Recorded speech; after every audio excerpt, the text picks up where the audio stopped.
Hello and welcome back to One-on-One. I'm Martin Falls, and what a guest we have lined up for you today.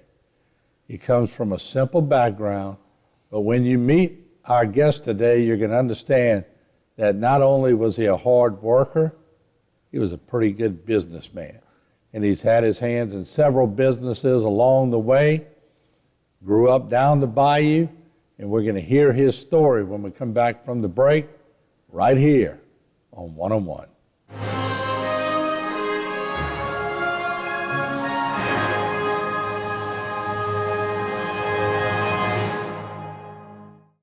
One-on-One is brought to you by the Law Office of Waits and Downer.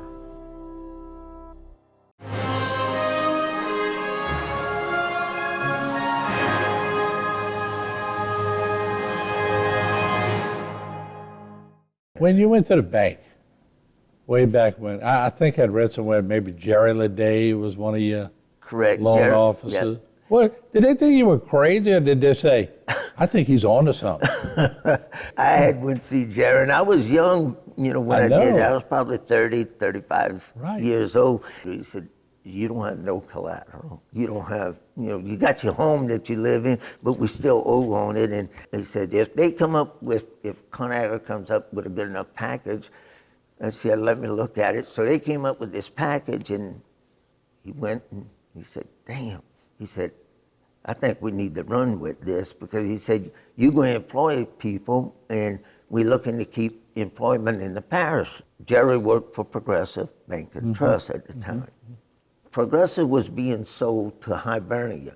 Well, Jerry said, I'm going to run this loan, and get it through, but I don't want it to go through until we go through Hibernia. When I go into Hibernia, I want this to be my first loan. So he had a plan. So when Hibernia took over, they had their own board meeting at the time, and they had several business people from the area, and they said this is a no-brainer, So they ran it through. And Jerry had told me, he said I had to keep it secret from one person, right there. And he was a competitor in the shrimp business. And I had counseled him for about a year, this guy. He didn't know what I was up to, right there. So when the day came for the board in order to approve the loan, it was so funny.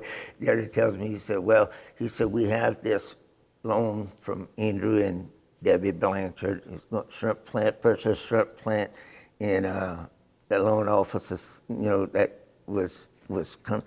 He pushed his chair away. He said, I'm abstaining from this vote, but I understand why he was counseling me for all these years. And the vote passed through, and he said, look, he's a great guy, but he said, I'm going to abstain from voting right there. If he would have known what was going on, he probably would have purchased that processing plant, because they're already in the business, just to contain the competition. And let me interject about the bayou communities, because I guess I've had the privilege of covering the bayous for over 40 years now, and I get to go down and I watched you see many politicians come through your plant. Right. I've seen a lot of businessmen from the bayous who don't have a college diploma hanging on their wall, but they became multimillionaires. The business savvy of the bayou was real, and you go down Bayou Lafourche, you go down Bayou Terrebonne, was second to none. So that grassroots education meant a lot, didn't it? That's correct. Yeah, starting from the bottom, going to the top. It was, like you say, no college degree. You learn from hard knocks. Right there, working your tail off to get to where you are. Today. With it. If I had to guess the employees we'd have, it would be, in the thousands that ran through, our shrimp plant, because the employment, they just come in and go out, come in and go out. It was a place to start, and then employment would leave. We owned all three of the processing plants, at one time. So all the shrimp was coming through us. It was to try to keep employment, going on the bayou, because we were the biggest employer on the bayou, right there. And I can remember payroll being as high as $50,000 to $75,000, depending on the seasonality, and that was per week right there. So, that money was being circulated throughout. They tell me, money circulates 5 times, once you produce it and goes out. So a lot of the businesses in the buy-in. Car dealerships, boat dealerships. That's correct. Yeah. It just went on and on Grocery and on. stores. That's right. But as time, has gone on, over the years, the industry has changed so much. But back then, when did you know, like you said, you were young when you went to cut the deal. I'm sure that was a nervous time for you, and I'm sure there were many sleepless nights when you're going, I got to pay the note. Yeah. But when did you know you made it? We bought the plant in 95, and then in 98 is when tragedy hit. But right before that tragedy hit, when my first wife passed away, Pernell Pellegrin, who was our accountant, and he come to my office one day, he said, Andrew, he said, I need a check. I said, a check? For what? He said, you making X amount of dollars? He said, we got to send some money to the IRS. And when he told me what I had to write a check for, it was like, damn. He said, yeah. He said, I said, well, this was during the Kuwaiti and Iraqi war.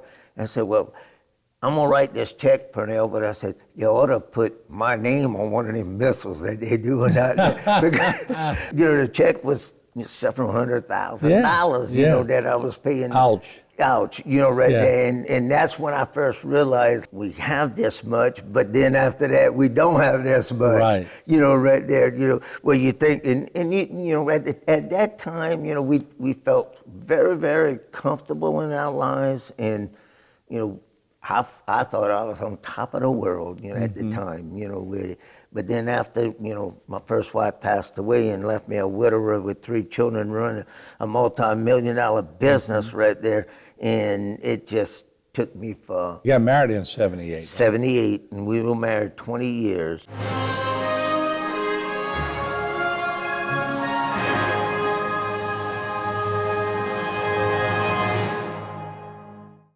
For all of your cases, including those with catastrophic significance, call Waits and Downer Law Firm.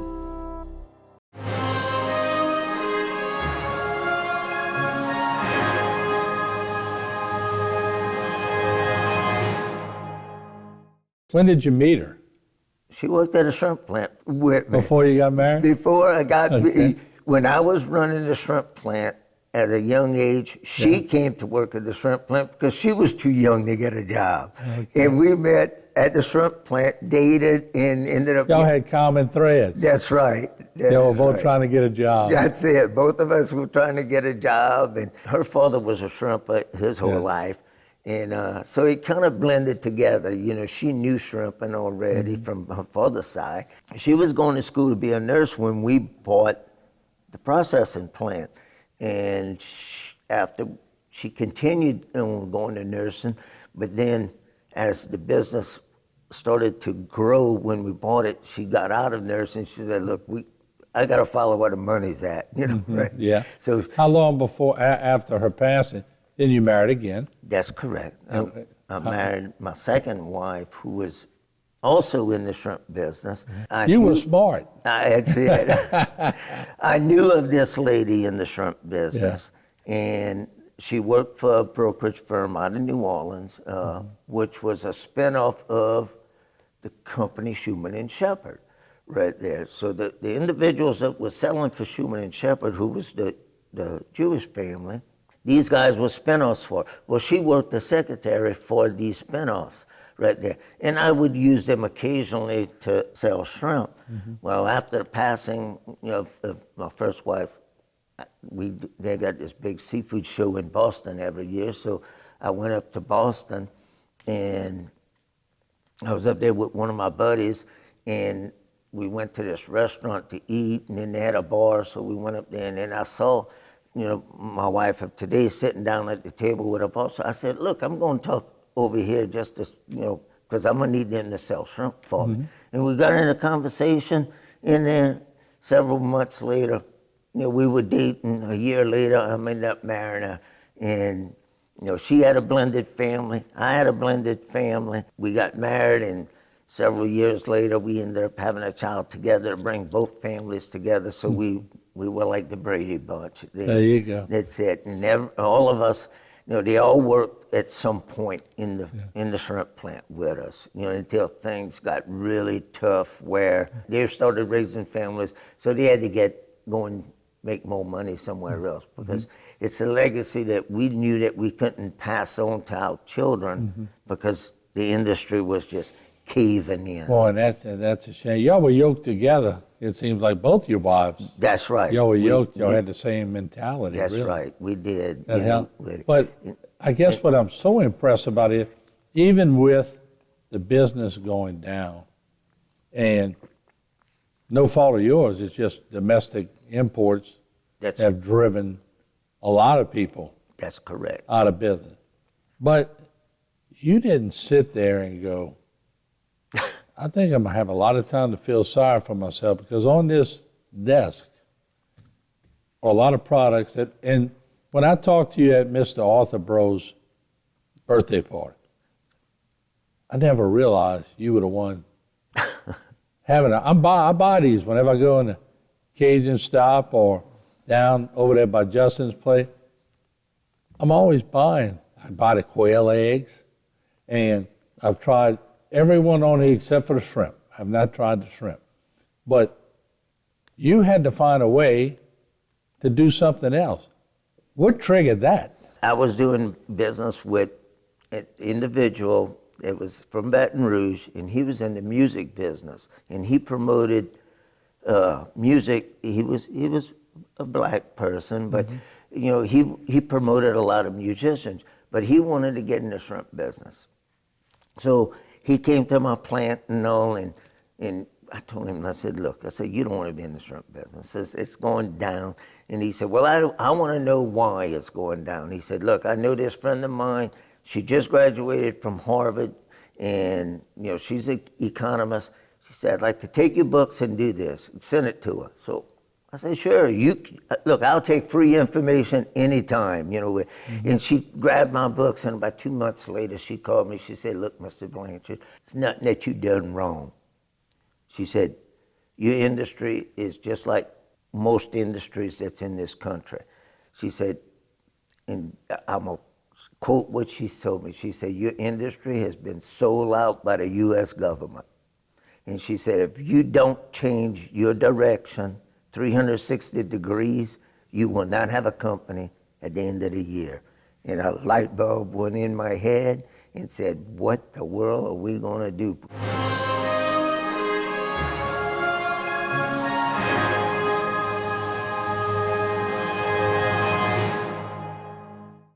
For all of your cases, including those with catastrophic significance, call Waits and Downer Law Firm.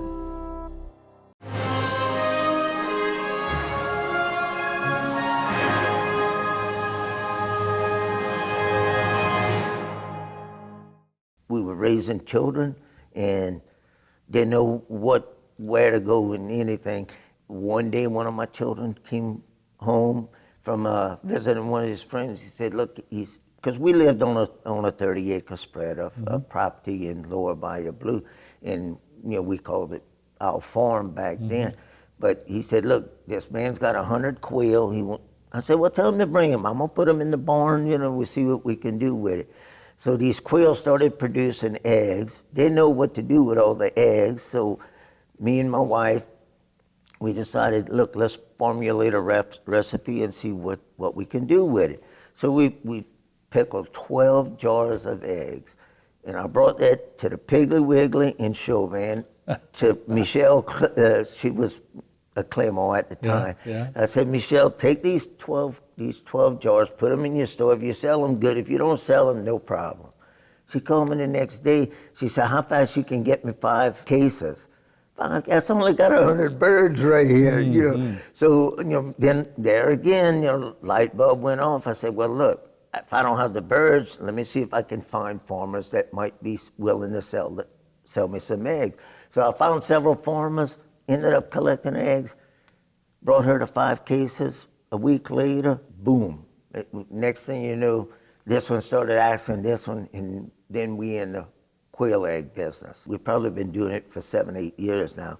And from starting with 100 birds laying, taking 100 eggs, today we doing 20,000 eggs a week that we peeling and pickling and distributing to stores throughout Louisiana. 20,000 eggs a week. A week. I got over 1,000 birds myself at my farm, and then I got 2 other farmers that I purchase eggs from. When Hurricane Ida hit, we were depending on ourselves to do a lot of eggs, and then we were buying from, so we're not going to get caught with our pants down not supplying eggs. So that's why we keep it from different regions in order to keep the supply of eggs coming in. Once again, smart move. Smart move, right there. Yeah. And at that time, I went to see this distributor in Houma, and this guy's name was Paul Neely. He had a little distributorship, P&N Distributors.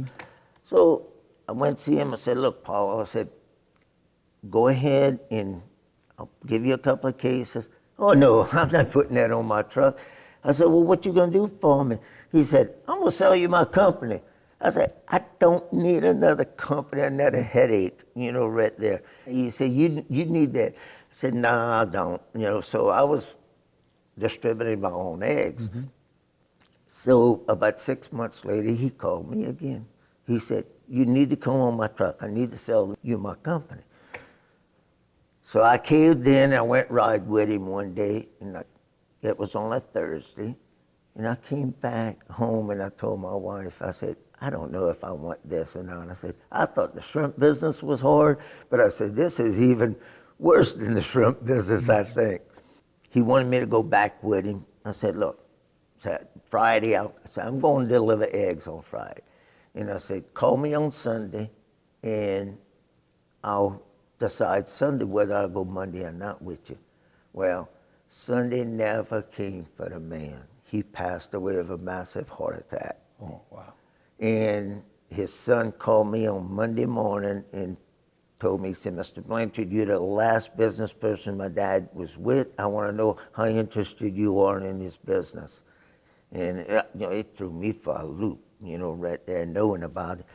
Well, a week later, I ended up meeting with the son, and we came up with a plan where we bought his assets that the man had, and the next thing you know, I'm in the distribution business right there, and we ended up calling that distribution business A&C Cajun Distributors, which means Andrew and Christine's distributorship.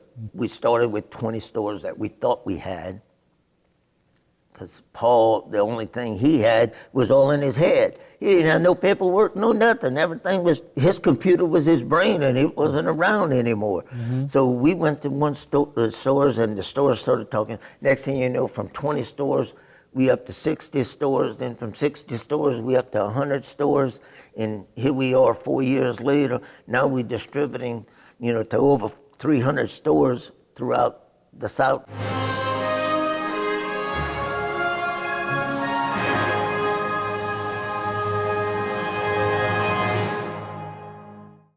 For all of your cases, including those with catastrophic significance, call Waits and Downer Law Firm.